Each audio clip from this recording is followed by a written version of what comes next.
Africa is often described in pieces, a continent of music, dance, colors, and rhythm. But what holds it all together? What gives these expressions their soul? Is it the beat of the talking drum? The swirl of colors in a masquerade dance? The call of a griot echoing across a Sahel village? Or is it something deeper? A spirit beneath the surface? A force older than borders, governments, or modern religions? Still whispering through the land, still shaping the culture, still living in the people. You see, behind the vibrant murals and soulful songs, behind the stories carved into wood and etched into skin, lies something most people miss. A spiritual system as complex and organized as any book-bound religion. It doesn't need temples built of stone.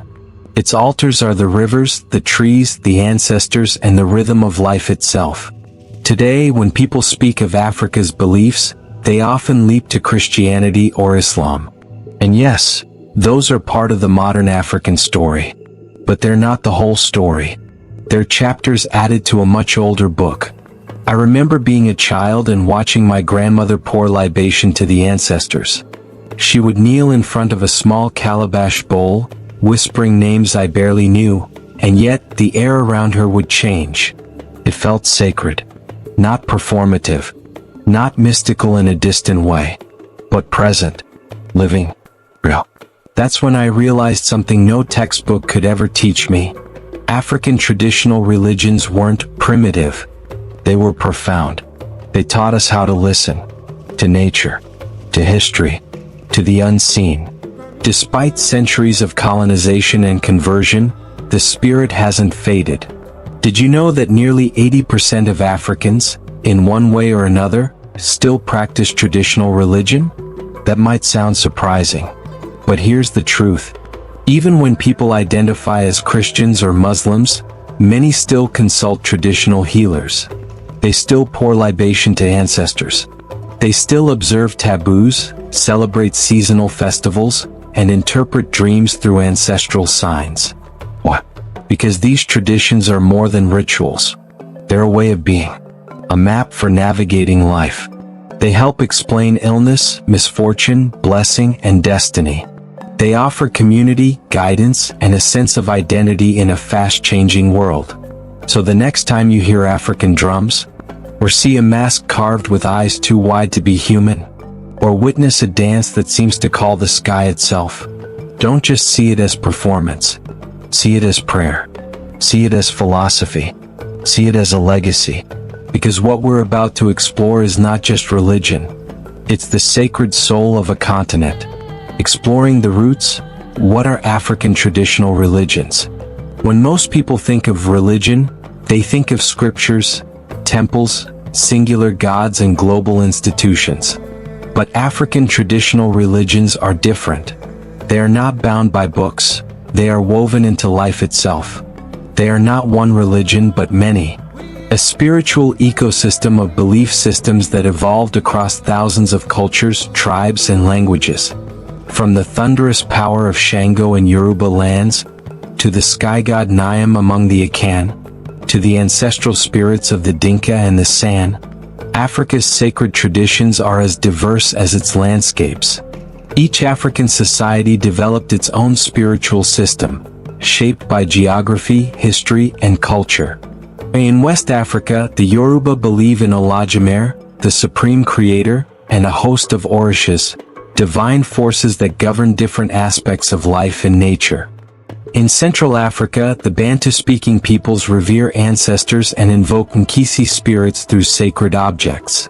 Among the Zulu, ancestral veneration is central, and the spirit world is a powerful force behind health, weather, and fortune. In North Africa, before Islam, Berber peoples had complex animistic traditions tied to stars and seasons. Even in the Kalahari, the San people honor the Great Spirit and engage in trance dances to connect with the unseen world. Despite these differences, certain themes repeat, like drums echoing from different directions, yet beating in the same rhythm. In most African traditional religions, the ancestors never truly die. They are present, watching, guiding, sometimes warning. They exist in a liminal space, not gods, not ghosts, but part of the living community. A family's success or hardship is often tied to how well they honor those who came before.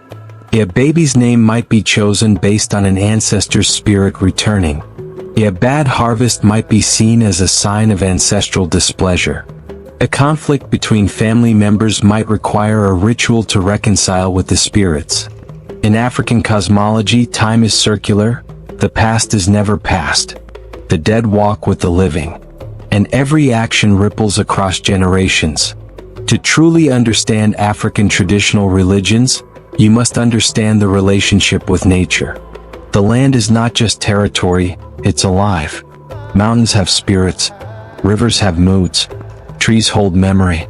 Many African belief systems revolve around maintaining balance between humans and the natural world.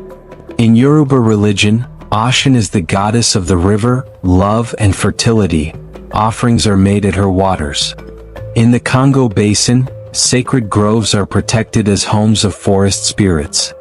In Ghana, the Ashanti honor Nyam, the sky god, but also revere the earth mother Asasia, who punishes those who mistreat the soil. There's no sharp divide between the spiritual and the material. The physical world is spiritual. And that worldview created systems of sustainability, respect, and reciprocity long before climate change entered global conversations. In most African traditions, the supreme creator is distant, too vast, too divine to be involved in daily life. So, intermediaries exist. These might be Orishas in Yoruba belief, Loa in Haitian Vodun, descended from West African Vodun, a bosom in Akan tradition, or a host of unnamed spirits tied to elements, places, or roles. They are not gods in the Western sense. They are forces, manifestations of divine principles, who can be called upon through ritual, song, and offerings. Some bring rain.